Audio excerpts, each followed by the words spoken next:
পুথিভাগৰ এটা মাহাত্ম্য ইয়াৰ পৰাই প্ৰকাশ পালে যে এসময়ত মানে আমাৰ ওচৰত এটা দৰিয়া জান বুলি জান আছে আৰু তাৰ কাষত মানে এটা টিকা আছিলে। তাত আমাৰ ইয়াত মানে ৰাইজে খেৰ কাটিবলৈ বিচাৰিছিলে আৰু সেই মণি ককাৰ গৃহত। ঠিক আছে, স্বাগতম জনাইছোঁ নতুন এটা ভিডিঅ'লৈ। এতিয়া গৈ আছোঁ আমি খনিকৰ নামঘৰ আৰু ইয়াৰ পৰা মানে বহুত বেছি দূৰ নহয় আৰু 5 কিলোমিটাৰমান গ'লে পাই যামগৈ খনিকৰ নামঘৰটো, য'ত মানে খনিকৰ পুথি থয়। আৰু নামঘৰটো ক'ত আছে বুলি ভাবিছে? গোলাঘাট জিলাৰ দেৰগাঁৱত অন্তৰ্গত মিছামৰা মৌজাৰ খনিকৰ গাঁৱত সংৰক্ষিত এখন পুথি, সেই নামঘৰটোলৈ গৈ আছোঁ। ইয়াত মানে গুগলত যদি আপুনি চাৰ্চ কৰি দিয়ে নহয় খনিকৰ পুথি বুলি, পূৰা মানে ডিটেইলিঙত কথাবোৰ কৈ দিয়ে বোলে। চাই লওক চলো এতিয়া। আৰু মানে অলপ দূৰ গ'লে পামগৈ আৰু এইফালে লোকেশ্যনত কি দেখুৱাই আছে চাই লওক। 2.3 কিলোমিটাৰ, মানে 2.5 কিলোমিটাৰমান আছে আৰু ৰাস্তা এনেকুৱা ঘাটিয়া, এইটো গোটেই গাত গোট এইবোৰ।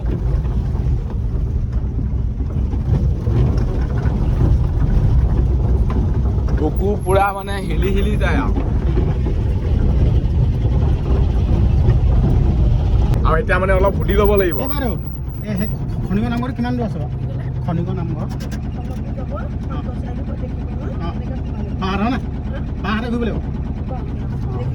ঠিক আছে। আৰু অলপ দূৰ গৈ মানে বাঁহতে সোমাই দিলে পাই যামগৈ খনিকৰ পুথি।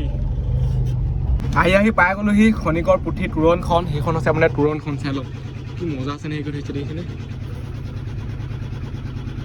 এতিয়া আমি সেইটো চাইডে মানে যাব লাগিব। চলো লেটছ গো বেবি। সেই তোৰণখন মানে পাৰ হৈ অহাৰ পিছত আৰু এখন তোৰণ আছে, সেইখন চাই লওক। ইয়াত লিখা আছে খনিকৰ পুথি নামঘৰ তোৰণ। এতিয়া আকৌ সেইটো চাইডে যাব লাগিব। গাড়ীখন ইয়াতে মানে এতিয়া পাৰ্কিংটো কৰি ল'লোঁ। গাড়ীখন ৰখাই দিছিলোঁগৈ, কাণখন টং কৰা লিখিকে কৈছে। এতিয়া যাওঁ আপোনালোকক দেখুৱাওঁগৈ। চাই লওক গাড়ী মানে ক'ত থৈ লৈছোঁ, পূৰা একদম ঠাণ্ডা জেগাত। নামঘৰ ভাগ সেইডোখৰতে আছে। এতিয়া আমি মানে তেল ল'লোঁ, ধূপ ল'লোঁ, তামোল ল'লোঁ। চাই লওক চাকি না লোৱা, ইয়াত মানে চাকি জ্বলাবলৈ নিদিয়ে নহয় নাই, সেইটো কাৰণে তেল লৈছোঁ। তেল ঢালিলে আৰু ধূপ জ্বলালে হৈ যাব। এইবোলে চাই লওক, সেইটো হৈছে নামঘৰটো। ব'লক যাওঁ। আৰু ইয়াত জ্বলাব পাৰে মানে ধূপ, ইমানকৈ নাই চোৱা, যিহেতু ইয়াত পঢ়ি আছে ন। এইবোলে চাব পাৰে ইয়াত চাকি জ্বলোৱা মানে ব্যৱস্থাটো নাই, অকল ধূপ আনিলেও হৈ যাব। এইবোলে চাই লওক ধূপ ধূপ ধূপ ধূপ। আগত আছে আসনখন, ধূপ লগাই ল'লোঁ। এতিয়া ওলাই যাওঁ বাহিৰলৈ।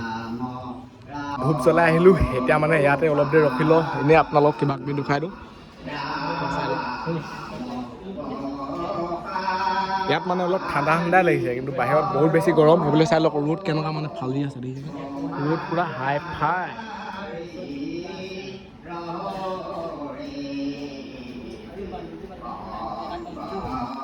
আৰু যদি ছাবস্ক্ৰাইবটো কাৰণে ছাবস্ক্ৰাইবটো কৰিব।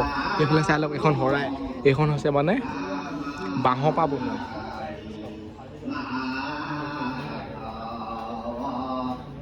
এতিয়া মানে সোমাই আহিলোঁ নামঘৰ ভিতৰলৈ। সেইবুলি চাব পাৰে নাম লৈ আছে, একেবাৰে সেইডোখৰলৈ না যোৱা, সেইডোখৰতে বহি আছোঁ আৰু সেইবিলাক চাব পাৰে। চব মানে কেমেৰামেন দীপক শৰ্মা মানে পাৰ চৰাই পূৰা নামঘৰ ইয়ালৈ আহি গ'ল দেখিছেনে?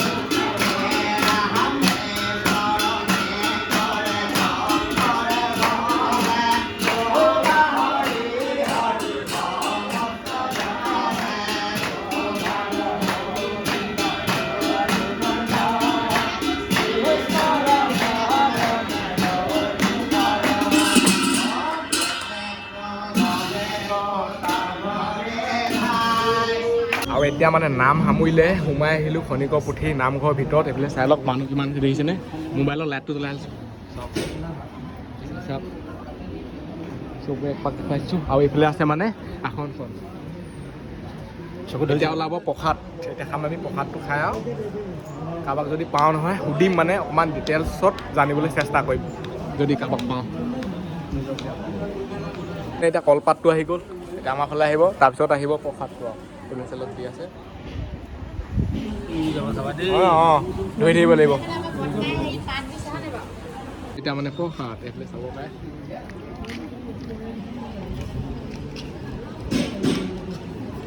সিফালৰ পৰা আহি আছে কল, এইফালে পাৰ এজনী আছে দেখিছেনে? এজনী চাওক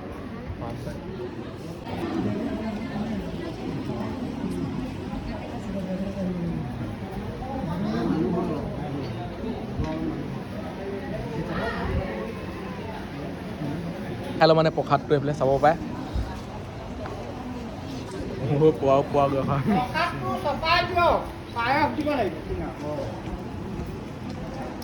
এতিয়া আহিব পায়স দবালে আপোনাৰ কমপ্লেইন এটা পুৰা খাই মোক কোৱাত ভাল।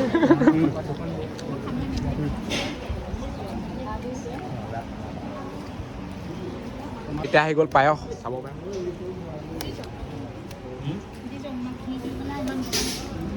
এনেকৈ জেগাটো উলিয়াই দিব লাগে, তেতিয়া মানে দিবলৈ ভাল পায়।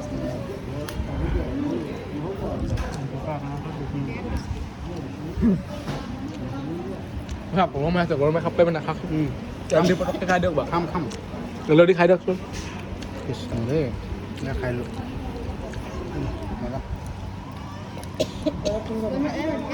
আৰু এতিয়া মানে ঘৰলৈ নিবলৈ প্ৰসাদটো আহি গ'ল।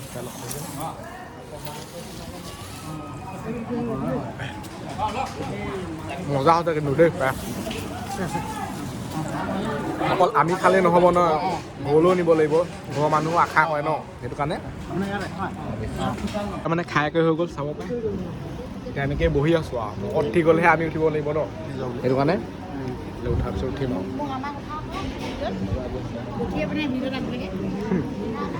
প্ৰথম উঠিছে সেইটো।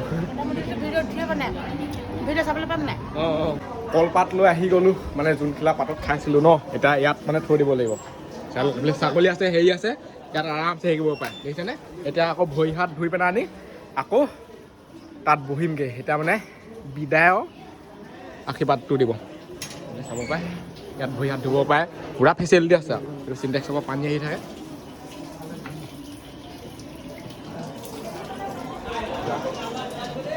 হাত ধুই ল'লোঁ, এতিয়া মানে আকৌ আগৰ জেগাত বহি দিওঁগৈ। এইফালে চাব পাৰে আমাৰ জেগা আছে তাত।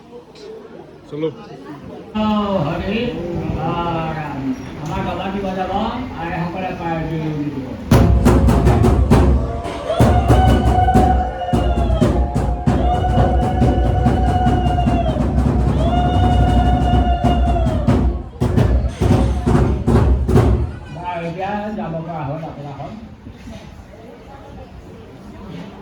তামোল খাই তামোল খাই যাব।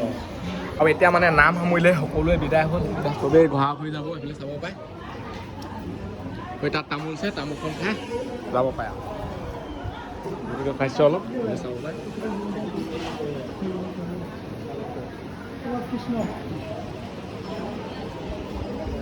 ককা মণি ককা বুলি কয়, তেখেতৰ গৃহত মানে আক্ৰমণ কৰি তাৰমানে হেৰি দিছিলে, মানে পুথি তেনেকৈ এটা টোপোলা দিছিলে। কিন্তু তেখেতসকল তেতিয়া অজ্ঞানী হৈ আছিলে আৰু এই বিষয়ে নাজানে। তথাপিতো মানে তেখেতসকলে সেই তাতে মানে সেৱা সৎকাৰ কৰি ফল পাইছিলে। ফলৰ পাছতে প্ৰসাৰ এটা বাঢ়ি আজি পৰ্যায়টো পাইছেহি। পুথিভাগৰ এটা মাহাত্ম্য ইয়াৰ পৰাই প্ৰকাশ পালে যে এসময়ত মানে আমাৰ ওচৰত এটা দৰিয়া জান বুলি জান আছে, আৰু তাৰ কাষত মানে এটা টিকা আছিলে। তাত আমাৰ ইয়াত মানে ৰাইজে খেৰ কাটিবলৈ বিচাৰিছিলে, আৰু সেই মণি ককাৰ গৃহত তেখেতে মানে জলপান বিচাৰিছিলে। আচলতে কোমল চাউল দিছিলে, কম আছিলে। আৰু তেতিয়া ক'লে যে ৰাইজে ক'লে যে তাকৰ হ'ব, আমাৰ সংখ্যা বেছি। বোলে নহয়, আমি মানে ঈশ্বৰক চিন্তা কৰি দিছোঁ আগবঢ়াই, আপোনালোকে লৈ যাওকচোন বাৰু। সেই দৰিয়াজানতে মানে তিয়ালে কৰিলে, আৰু কাম বন কৰি খাবলৈ আহিছেতো মানে বেছি হৈ গ'ল, থাকি গ'ল বুলি আমি শুনিছোঁ মানে। গতিকে মাহাত্ম্য সেইখিনিৰ পৰাই প্ৰকাশ পাইছে বুলি আমি জানিব পাৰিছোঁ। গতিকে আমি জনাত আৰু আমিতো পাছৰ পৰ্যায়ৰ বহুত পাছৰ মানুহ, গতিকে সবিশেষ ক'বলৈ দিগদাৰি এটা হয়। এনেকৈ মূৰত লৈ যায় হয়। আৰু ধৰি লওক খালী ভৰিয়ে যায়, এই ৰহস্যটো কি মানে? ৰহস্য মানে সেইটোৱে আৰু যে এইটো আচলতে কি হয়, তেখেতৰ সেইটোৱে মাহাত্ম্য আৰু মানে কি ভক্তি। যে আজি গুৱাহাটী গৈছে বা বহুত দূৰণিলৈ গৈছে, গতিকে কান্ধতে লৈ যায়। এই মানে কোনো যান বাহনৰ লগত নাযায়, হয়তো কিবা চাগে প্ৰমাণ পাইছে, অসুবিধা পাইছে আগত, সেইকাৰণে আপোনাৰ সেইটো আৰু ভক্তি মাৰ্গৰ কথা মানে কান্ধতে লৈ যায় আৰু খনিকৰ নামটো হ'ল মানে কি এইখন আমাৰ খনিকৰ গাঁও দেই মিছামৰা খনিকৰ গাঁও গোলাঘাট জিলাৰ ভিতৰত গতিকে সেই খনিকৰ গাঁৱত থকাৰ কাৰণে খনিকৰ পুথি বুলি কয় আচলতে ইয়াত আমাৰ দুভাগ কীৰ্তন এভাগ কীৰ্তন পুথি এভাগ ঘোষা পুথি আছে মানে যি ভাগ এটা খনিকৰ পুথি সেই ভাগটো মানে সাঁচিপাতত লিখা মানে আখৰে লিখা আছে ন আখৰে লিখা মানে আমাৰ সেই আগৰ যিটো মানে অসমীয়া ভাষাত লিখা সেইটো কিবা এটা বেলেগ শব্দ কয় মোৰ মানে মনত নাই এতিয়া চাওক মানে যেনেকৈ আমাৰ ভাগৱত গীতাখনটো মানে ছাপা কৰি মানে উলিয়াইছে ন তেনেকৈ খনিকৰ পুথিখনটো উলিয়াব নোৱাৰে নহয় সেইটো ছাপাৰ পুথি নহয় আপোনাৰ হাতে লিখা সেই কথা গোটেই কথাখিনি সেইখন মানে এনেকৈ ভাগৱতৰ নিচিনাকৈ চাফা কৰিবলৈ নোৱাৰে ন মানে ধৰি লওক মানে তেনেকুৱা আচলতে এতিয়া ওলাইছে তেনেকুৱা কিতাপ দোকানবিলাকত পায় সেই আৰ্হিত মানে সৰু সৰু কাগজ তেনেকুৱা পায় কিনিবলৈ কিন্তু ইয়াৰ কথাটো আৰু